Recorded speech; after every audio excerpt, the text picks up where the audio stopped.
I'll just say a few words about adjuvants. So adjuvants are added to vaccines for many reasons, but primarily to make the vaccines work. And as we enter the next decade, and we're trying to make vaccines against malaria, TB, HIV, GBS, RSV, it is extremely likely that these are going to require adjuvants. And yet, every time we add an adjuvant to a vaccine, the people that are using the vaccine look at it, and if there's an adverse event, we know what they're going to say. It's the adjuvant that caused that adverse event.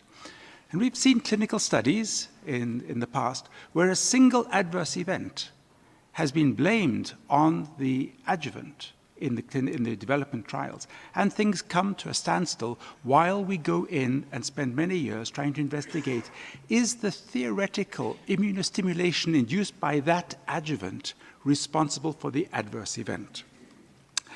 Now, over the years of GACS, over the last 15 years, we've seen many accusations. I'm going to begin off with aluminium. So this was accused of causing macrophagic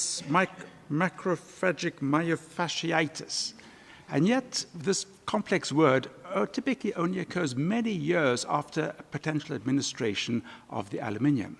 And as we go forwards with the immunostimulators like MPL, like the saponins, we are likely to see every time that there is an association, be it temporal or not temporal, the first accusation is it is the adjuvant. And yet, without adjuvants, we are not going to have the next generation of vaccines. And many of the vaccines that we do have, ranging from tetanus through to HPV, require adjuvants in order for them to work. So the challenge that we have in front of us is, how do we build confidence in this? And the confidence, first of all, comes from the regulatory agencies. I look to Marianne.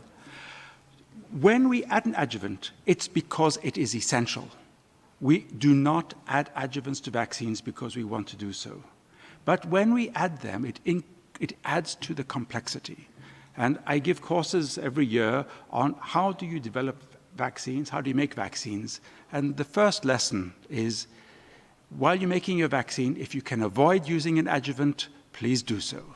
Lesson 2 is, if you're going to use an adjuvant, use one that has a history of safety.